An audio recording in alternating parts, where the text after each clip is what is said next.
today is Aviation Maintenance Technician Day, which honors the men and women who have worked behind the scenes, making and keeping aviation possible.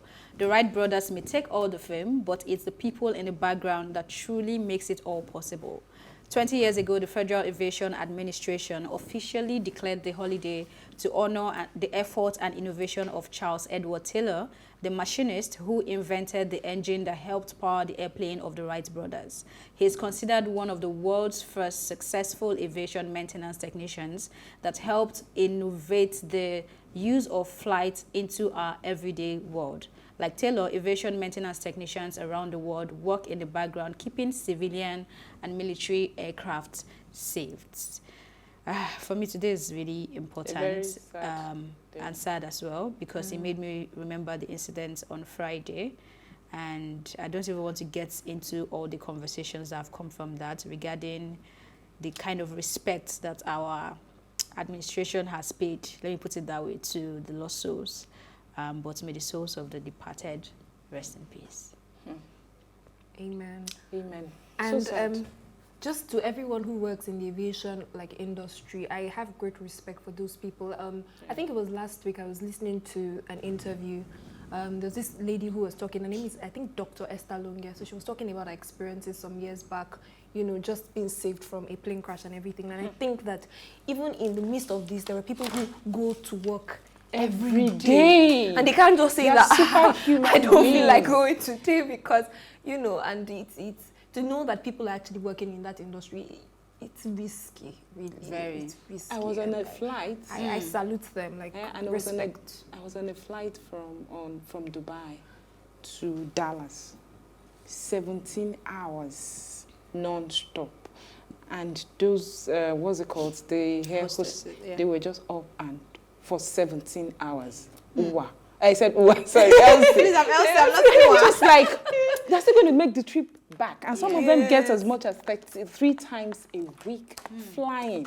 You know what? I like to fly. No, I like traveling. I hate to fly. Once I get into that compartment, I begin to regret my decision. Why am I in this place?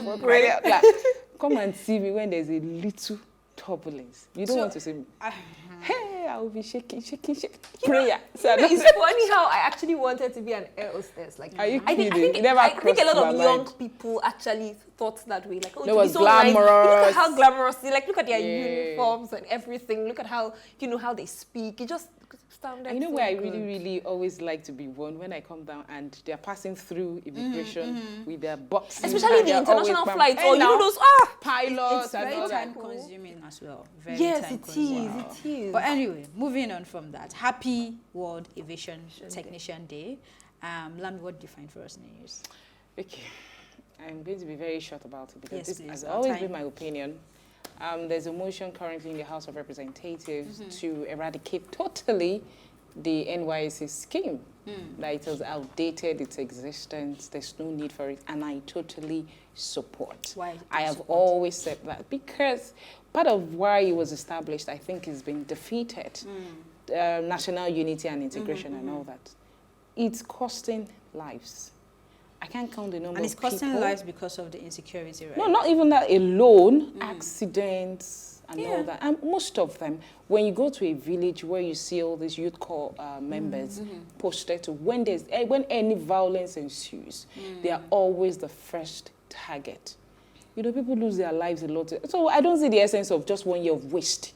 And look at how much they are paid and all that. So I think it's a waste as far as I'm concerned. Well, this is one topic that is close to heart to me. I never served. Thank God I don't have to. I did it in Lagos. Thank God I don't have to. But I went back to read up on why it was created. And like you said, it's to foster unity. And the aim at the time was working. At least it worked for some years until we got it wrong, which is how we've been getting almost everything wrong in recent times.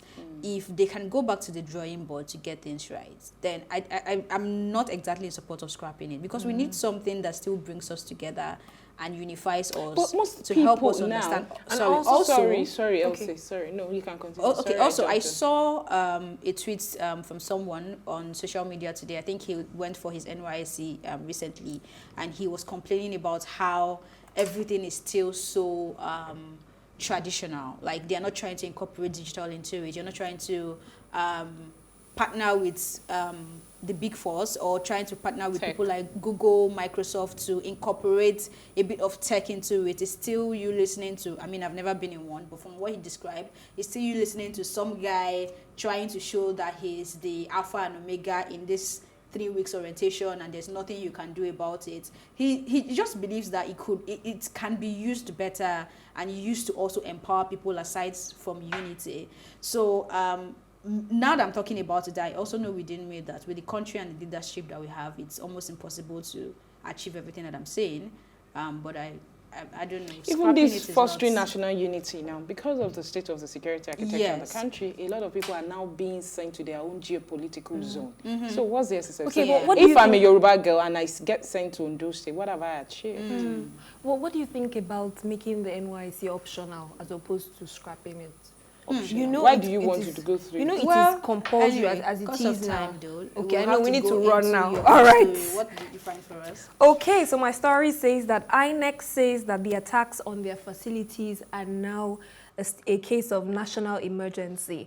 Just yesterday, about 3 of their facilities, I think in Imo, in Enugu and Anambra, were attacked. And the Enugu State was the INEC headquarters in Enugu State, and I think it was burnt.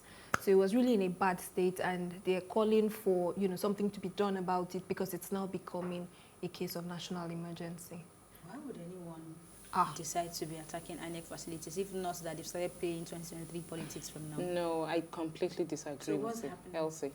What I am saying is definitely it's from my pub. They are trying to make a statement. Don't forget they started with the police stations. Now they have moved. They're just trying to send a strong signal to the government. Have they come out to claim responsibility of this one? They don't have to, but we know. The southeast was generally very, very calm and peaceful until some very few recent months ago. Do you understand? What the government needs to do is just to call these people to the negotiating table. The way they are labeling them terrorists, going with maximum force is not going to solve anything. But let me, another thought here. You know that, for example, the INEC office in Anambra, I think it's November, that the governorship election in Anambra is coming up. And in 2019, there were actually cases, I can't remember which state, overnight. I know INEC offices have always been burned. But in this case, in this recent time, they've stopped. I can tell you without any fear. Until they come out to claim. No, they don't have to.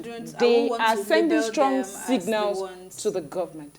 And what the government is supposed to do is just to negotiate with them, right? Yes, and as far as I'm concerned, the Southeast, people of the Southeast they've not been treated fairly in this country. There's no equality.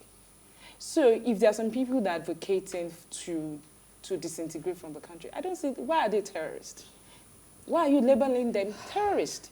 I think they should come to the round table and have a conversation. And the force is too much. The maximum force is too much. It started from Imo, Olu, and it wasn't stemmed in the tide. So it definitely is going to spread. And unfortunately, we do not have any center. There's no government in the center. Okay. I like how you always say it the way it is, but it's time for a quick break, and when we come back, we'll be bringing in our guests.